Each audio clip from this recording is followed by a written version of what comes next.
The chandeliers in my parents' dining room cast a warm glow over the mahogany table that had been in our family for 3 generations. Crystal glasses caught the light, reflecting rainbows across the white tablecloth that my mother had spent hours pressing to perfection. The room looked like something from a magazine spread about elegant holiday entertaining, which was exactly the image my parents had always worked so hard to maintain. This Christmas dinner was supposed to be a celebration. The whole family was gathered for the first time in 2 years. My parents, my older brother Marcus and his wife Jennifer, my younger sister Ashley with her fiancé David, and me. The table was laden with all the traditional dishes: honey-glazed ham, roasted turkey, mashed potatoes with real butter, green bean casserole, and my mother's famous cranberry sauce that took her 3 days to prepare properly. But beneath the festive atmosphere I could feel the tension that had been building for months. Ever since I'd made my announcement about changing career paths, my family had been treating me like I'd committed some unforgivable sin against their expectations. "Elena, could you pass the gravy?" my mother asked, her voice carrying that particular strain I'd learned to recognize when she was trying to maintain appearances while internally seething about something. I handed her the crystal gravy boat, part of the wedding china set that had been passed down through her family, and watched as she carefully ladled the rich brown sauce over her mashed potatoes. Everything about my mother's movements was precise, controlled, designed to convey the image of a woman who had everything in her life perfectly arranged. "So," my father said, setting down his wine glass with a deliberate clink, "I think it's time we address the elephant in the room." The conversations around the table quieted. Marcus and Jennifer exchanged glances. Ashley's hand found David's under the table. My mother's jaw tightened almost imperceptibly. "What elephant would that be, Dad?" I asked, though I had a sinking feeling I knew exactly what was coming. Robert Castellanos had built his reputation and his fortune on being direct and decisive. He'd started with a small construction company 30 years ago and turned it into one of the most successful commercial development firms in the region. He didn't believe in subtlety or diplomatic approaches when he thought someone needed to hear an uncomfortable truth. "Your decision to throw away everything we've worked to build for you," he said, his voice carrying the edge that had intimidated business competitors and family members alike for decades. "Your choice to abandon a promising career in corporate law to chase some ridiculous dream about nonprofit work." I set down my fork carefully, trying to maintain my composure. "I didn't abandon anything, Dad. I made a career change that aligns with my values and interests." "Values?" Marcus scoffed from across the table. "Since when is financial irresponsibility a value?" My brother had always been the perfect son. Harvard MBA, successful investment banker, married to the daughter of another prominent business family. He'd followed every step of the path my parents had laid out for him, and he couldn't understand why I would choose differently. "Elena, dear," my mother said, her voice dripping with the kind of false sweetness she used when she was about to deliver a particularly cutting observation, "we've supported your little volunteer phase, but don't you think it's time to be realistic about your future?" "My little volunteer phase?" I repeated, feeling my temper beginning to rise despite my efforts to stay calm. "Working for that legal aid organization," Ashley chimed in. "I mean, it's nice that you want to help people, but you can't build a real life on that kind of salary." My younger sister had always been eager to align herself with whatever position would win her the most approval from our parents.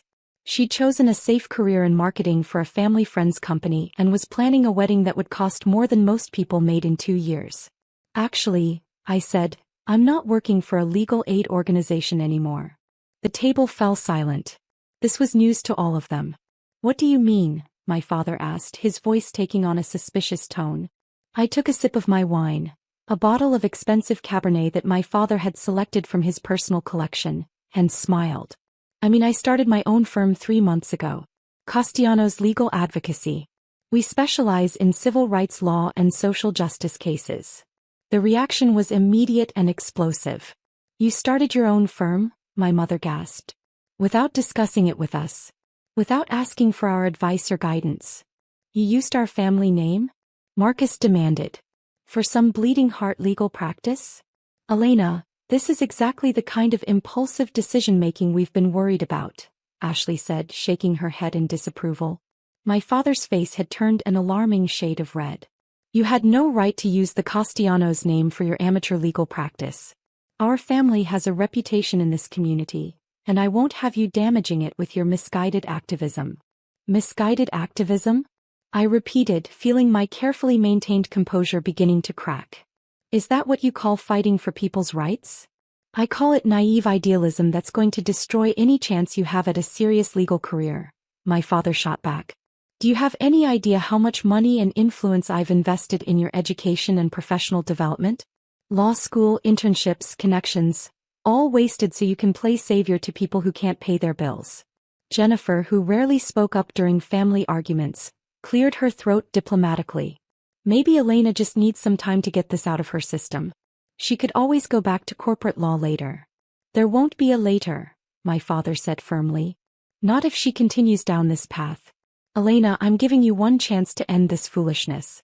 Close down this so-called firm, apologize to the partners at Morrison & Associates for leaving without proper notice, and we can pretend this whole episode never happened. I stared at him in disbelief. You want me to close my law firm and go back to defending corporate interests? I want you to grow up and accept your responsibilities as a member of this family, he replied coldly. And if I don't? My father leaned back in his chair, his expression hardening into the look that had intimidated countless business adversaries over the years. Then you're disinherited. Effective immediately. No more family money, no more trust fund, no more safety net. You want to play at being a social justice warrior? You can do it without our support. The silence that followed was deafening. Marcus and Ashley exchanged triumphant glances. They'd always resented the fact that my trust fund was slightly larger than theirs, a consequence of me being the first grandchild and therefore the recipient of additional contributions from our grandparents. Robert, my mother said softly, though her tone suggested she was fully supportive of his ultimatum, don't you think that's a bit extreme? Not at all, my father replied. Elena needs to learn that actions have consequences. If she wants to reject everything this family stands for, then she can do it without benefiting from everything this family has built. Marcus was grinning openly now. Maybe this will finally teach her some financial responsibility. Ashley nodded enthusiastically. I mean, it's not like she can actually make a living with her little nonprofit law firm. She'll come back to reality soon enough. I looked around the table at my family, the people who were supposed to love and support me unconditionally, and felt something cold and hard settle in my chest. They weren't just disagreeing with my career choice. They were actively trying to sabotage it, to force me back into the mold they'd created for me. Well, my father demanded. What's it going to be? Are you ready to act like an adult, or do I need to call my lawyer tomorrow morning? I calmly sipped my wine and smiled. Check your bank account, Dad. The request caught him completely off guard. What? Your bank account, I repeated. Check the balance. My father's expression shifted from confusion to annoyance. Elena, this isn't the time for games. I'm not playing games, I said serenely. I'm serious. Check your account. The main operating account for Castellanos Development. Something in my tone must have convinced him, because he pulled out his phone with obvious irritation. The rest of the family watched as he navigated to his banking app, probably expecting to find some minor discrepancy that I'd somehow discovered. What he found instead made his face go completely white. That's impossible, he whispered, staring at his phone screen. What's impossible? Marcus demanded, leaning over to look at the phone. My father's hands were shaking as he showed the screen to my mother. Her sharp intake of breath was audible across the table. The account balance is 0, she said in a voice barely above a whisper. What do you mean 0? Ashley asked, her voice rising with panic. I set down my wine glass and smiled at their shocked faces. I mean exactly what I said. The main operating account for Castellanos Development, the one that holds your working capital, payroll reserves, and operational funds, now has a balance of $0. The chaos that erupted around the table was immediate and overwhelming. Marcus was demanding to see the phone. Ashley was asking rapid-fire questions about what this meant for the family finances. Jennifer was suggesting they call the bank immediately to report fraud. My father, meanwhile, was frantically calling up other banking apps, checking investment accounts and business reserves. With each screen he pulled up, his face grew paler. Elena, my mother said, her voice tight with barely controlled panic, what have you done? I haven't done anything illegal, I assured her. I simply exercised the financial power of attorney that Dad gave me 6 months ago when he was hospitalized with his heart attack. The memory of that terrifying week in March came flooding back. My father had been rushed to the hospital with what doctors initially thought might be a massive heart attack.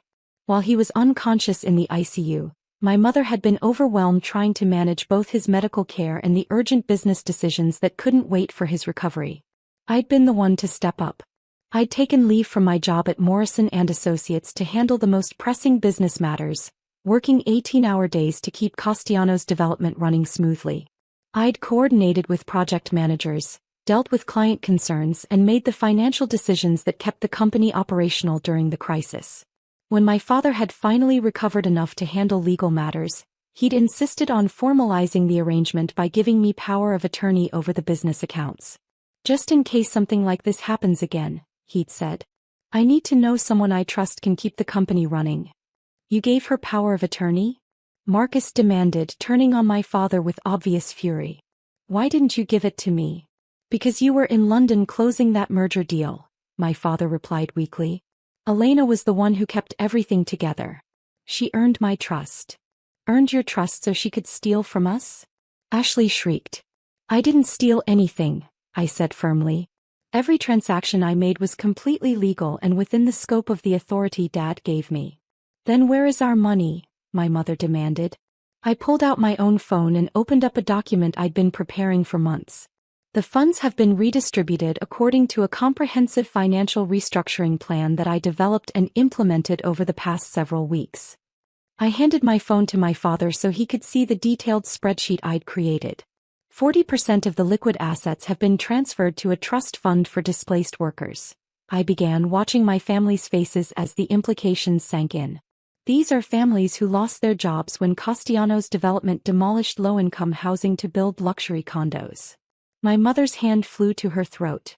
You gave our money to strangers? 25% has been donated to legal aid organizations that provide services to people who can't afford traditional legal representation, I continued. 15% has been allocated to environmental restoration projects in communities where Castellanos Development's construction practices caused ecological damage. Elena, stop, my father said, his voice barely above a whisper.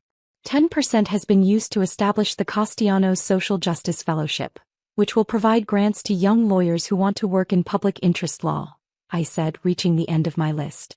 And the remaining 10% has been transferred to my business account to fund the expansion of Castellanos' legal advocacy. The silence that followed was absolute. I could hear the grandfather clock in the hallway ticking, could hear the sound of cars passing on the street outside, could hear my own heartbeat in my ears. Finally, Marcus found his voice. You stole everything. You took our entire family fortune and gave it away to your pet causes. I redistributed resources that were being used to perpetuate systemic inequality, I corrected. Castellanos Development made its fortune by displacing poor families and destroying communities. I simply ensured that some of those profits went back to the people who were harmed. You destroyed us, Ashley whispered, tears streaming down her face. How could you do this to your own family?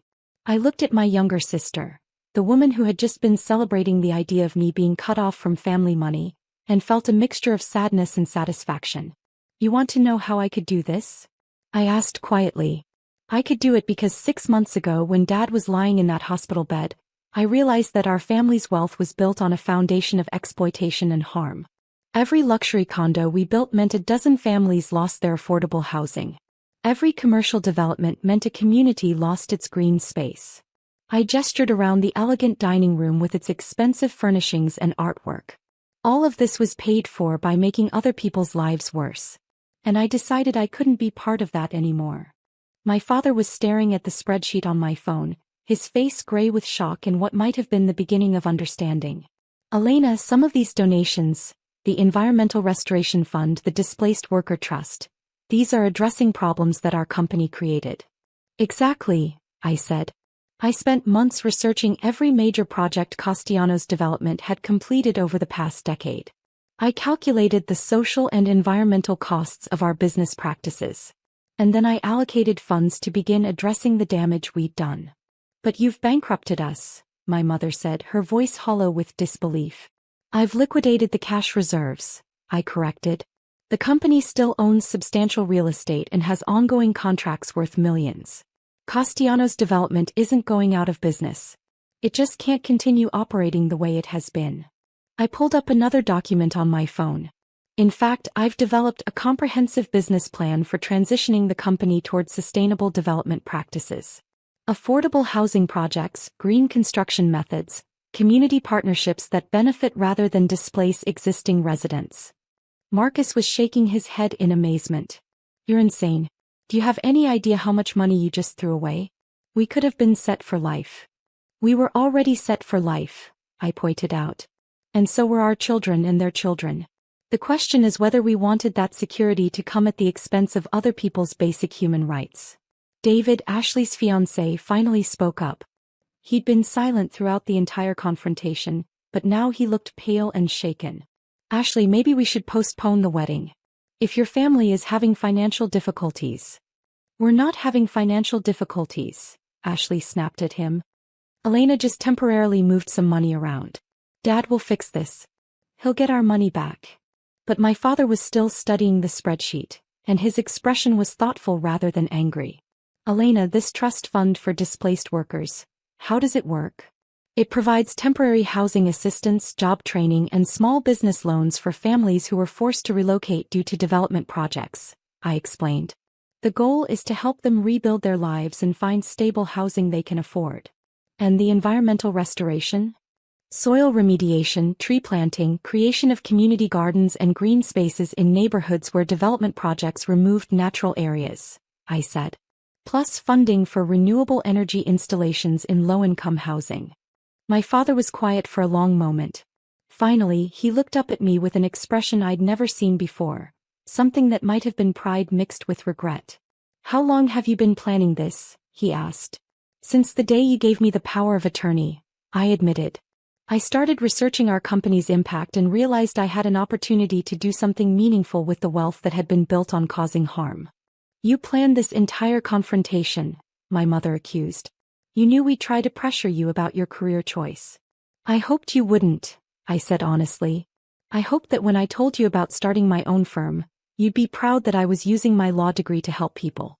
But when you threatened to disinherit me for choosing social justice over corporate profits, well, it seemed like the perfect time to show you that your money doesn't have the power over me that you thought it did.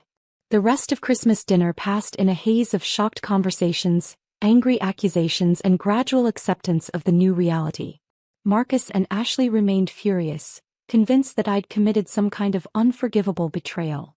My mother alternated between horror at the financial loss and grudging admiration for the scope of what I'd accomplished. But my father surprised me. As the evening wound down and people began gathering their coats to leave, he pulled me aside for a private conversation in his study. Elena, he said, settling into the leather chair behind his desk, I need to understand something. When you made these donations, these transfers, were you trying to destroy our family's financial security? No, Dad, I said honestly. I was trying to transform it into something I could be proud of. He nodded slowly. The business plan you mentioned for transitioning the company towards sustainable practices, how detailed is it? I pulled out my tablet and showed him the comprehensive proposal I'd been working on for months. 64 pages. Market analysis, financial projections, case studies of successful sustainable development companies, proposed partnerships with community organizations. My father spent the next hour reading through my business plan, asking detailed questions about costs, timelines, and potential challenges. His questions were sharp and informed, the same kinds of analytical inquiries he'd always made when evaluating new business opportunities. This could actually work, he said finally, looking up from the tablet with something like amazement. The profit margins would be lower initially, but the long-term sustainability and community goodwill could make it more profitable than our current model. That's what my research suggests, I agreed. And you've been working on this alone? While managing your legal career and starting your own firm. I had help from some consultants, I admitted. Urban planning experts, environmental scientists, community organizers. People who understand how to build developments that strengthen communities instead of destroying them. My father leaned back in his chair, studying me with an expression I couldn't quite read. Elena, what you did tonight, taking our money and redistributing it without permission. That was theft. You know that, right? It was redistribution of wealth that had been accumulated through harmful business practices, I corrected. And I had legal authority to make those transfers. Legally, yes. Ethically. He paused, considering. Ethically, you were using our family's money to address problems that our family's business had created. That's one way to look at it. Is there another way? I met his eyes directly.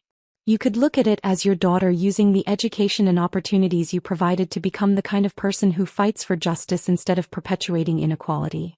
The silence stretched between us for several minutes. Finally, my father smiled. A real smile, not the forced expression he'd been wearing all evening. Your mother is going to need time to adjust to this new reality, he said. Marcus and Ashley, they may never forgive you. I know. But Elena, I want you to know something. What you did tonight required more courage and conviction than anything I've ever done in business. I built a fortune by being smarter and more ruthless than my competitors. You're trying to build something better than a fortune. 3 months later, I received a phone call that I hadn't expected. Elena? It's Dad. I've been thinking about that business plan you showed me. Oh. I'd like to implement it. The transition to sustainable development practices. Would you be willing to work with me on restructuring Castellanos development? I was sitting in my new office, a small but bright space in a renovated building that housed several nonprofit organizations and social justice advocates. Through my window, I could see the community garden that had been planted with funds from the environmental restoration project I'd established. As a consultant? I asked. As a partner, my father said. 50-50 ownership. You handle the legal and community relations side, I handle the construction and business management. We build developments that help communities instead of destroying them. I thought about the offer for a long moment. What about Marcus and Ashley? What about Mom? Marcus has started his own investment firm. He's actually doing quite well without the family money. Turns out your brother is smarter than we gave him credit for. Ashley postponed her wedding, but she and David are working things out. She's talking about going back to school for urban planning. And Mom. My father chuckled. Your mother has become the most effective fundraiser the Displaced Worker Trust has ever seen. Turns out she has a talent for convincing wealthy people to donate to worthy causes. 6 months after that Christmas dinner, I stood in the lobby of the first affordable housing complex built by the new Castellanos Community Development. The building was beautiful, energy efficient, surrounded by green space, designed in partnership with the families who would live there. My father stood beside me, looking prouder than I'd ever seen him. You know, he said, I spent 30 years building a company that made money by making other people's lives worse. It feels good to build something that makes people's lives better.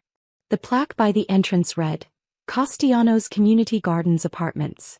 Built in partnership with the Morrison Street Neighborhood Association. Dedicated to the principle that everyone deserves a safe, affordable home in a thriving community. It wasn't the inheritance my family had planned to leave me, but it was the legacy I was proud to carry forward.